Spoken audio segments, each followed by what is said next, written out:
Hey guys, thanks for tuning in to another video on ForgottenWeapons.com. I'm Ian McCollum, and I'm here today at the Bear Arms Reference Collection in Scottsdale, Arizona, taking a look at a reproduction of a Vietnam-era Australian FAL. And this is a reproduction of a modification to the FAL, one of, well, a family of such modifications that were done by Australian and New Zealander Special Forces units like the Australian SAS in Vietnam.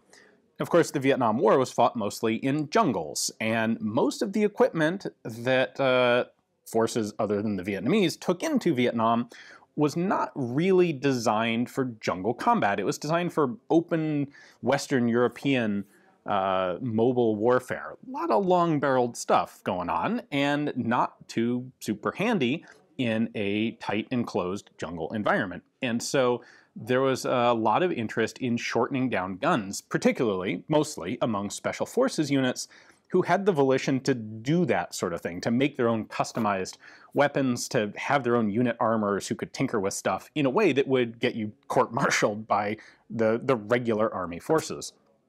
And we see this with a wide variety of guns. So one of the more common ones that people will probably seen pictures of are shortened versions of the RPD.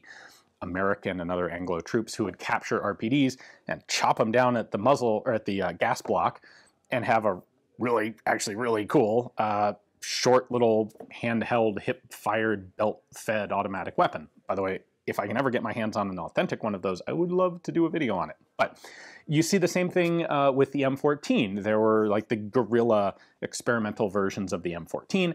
Everything got shortened. And so it shouldn't be a surprise that the Australian troops would be shortening some of their FALs as well. So cover your delicate ears. I try to keep this channel pretty clean language-wise as possible, but the Australians, bless their hearts, called this thing the bitch. And the idea was take a FAL, either an L1A1 rifle like this, or an L2A1, which was the light automatic weapon version, heavier barrel, bipod built into the handguard, chop it down, make it full auto if it wasn't already. The Australian L1A1 rifles were semi-auto only, but no SAS unit armor worth his salt can't very easily change that. Fit them out with extended with the full-length magazines from the L2s or the Bren guns, and carry this thing as basically a break contact weapon by the point man on a patrol. The idea being, if you get into a firefight as a small unit Special Forces patrol in the jungle in Vietnam, well, first off, something's already gone wrong because you're supposed to be ambushing the Vietnamese, not the other way around.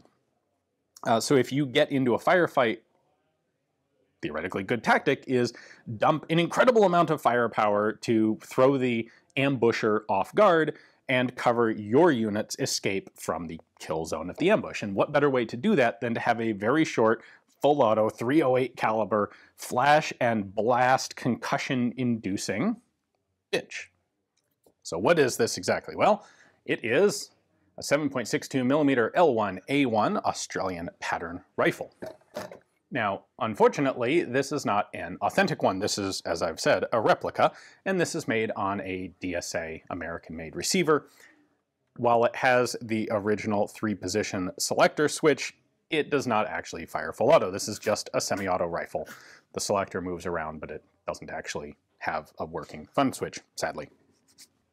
Now, the original ones in Vietnam if they were L2A1s, which is the squad automatic rifle version, they would have been full auto to begin with.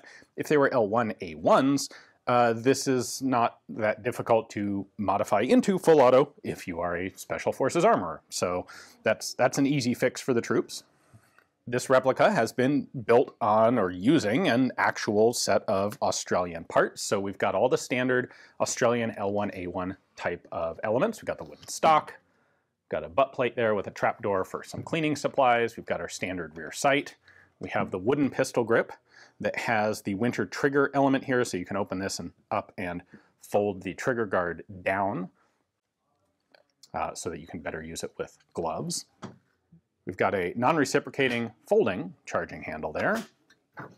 In order to maximize firepower, the magazines from either the L2A1 automatic rifle or the L4A1 Bren gun were used. The straight magazines are from the L2A1s.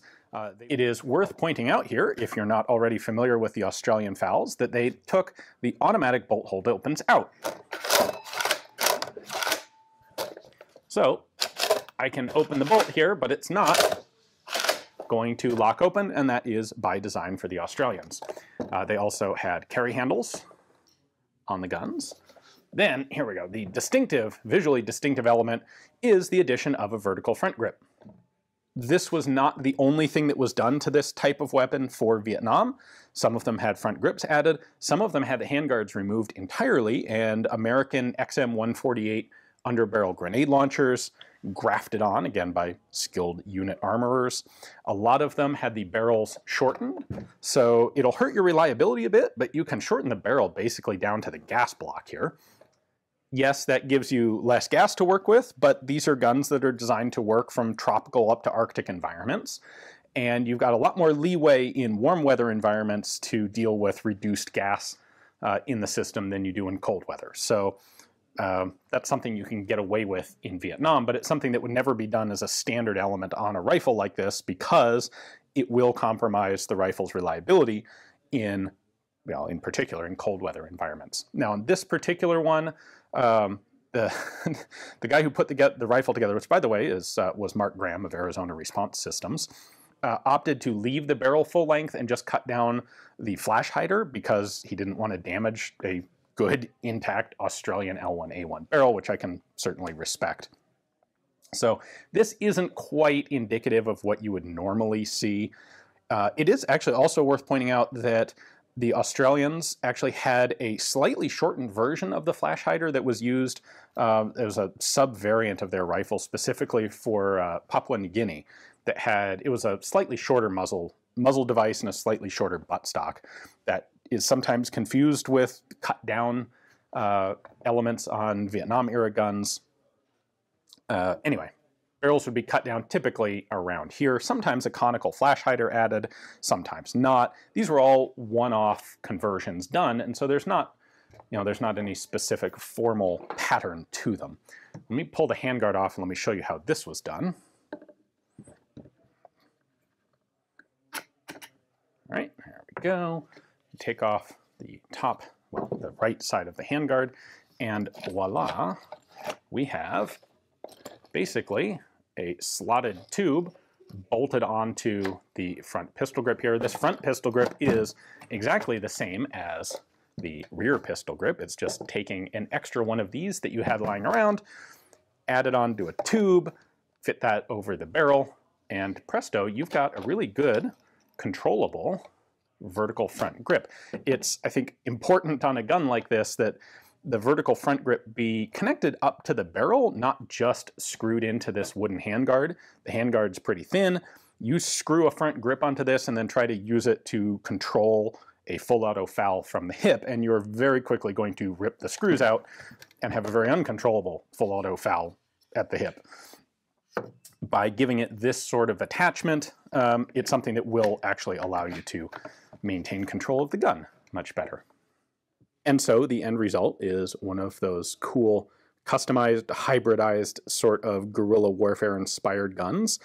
I can tell you if I'm hiding in the jungle and I have some crazy Aussie jump out of the bush and dump 30 rounds out of this thing, full auto at me out of a short barrel, I don't know that I'd want to hang around very much longer. So reports are scanty, but generally positive about this sort of thing, that it was done, it was liked. And of course, some guys opted for a grenade launcher rather than a vertical front grip, and that's certainly understandable as well. Normally, this is the sort of thing that I would try to film an authentic example of, but I'm not sure that there are any surviving authentic examples around.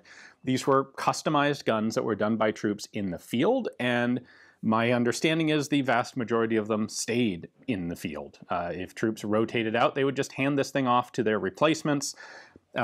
The guns stayed in Vietnam and never really came back to Australia or New Zealand, and so there aren't really good examples around. If I'm wrong about that, please do let me know down in the comments. I'd love to do a follow-up video sometime when I'm able to visit Australia or New Zealand on an authentic example, but I didn't want to pass up the opportunity to show you guys this really nicely done replica here at Bear Arms. So big thanks to Bear Arms for giving me the opportunity to pull this out and film it for you guys. Hopefully you enjoyed the video. Thanks for watching.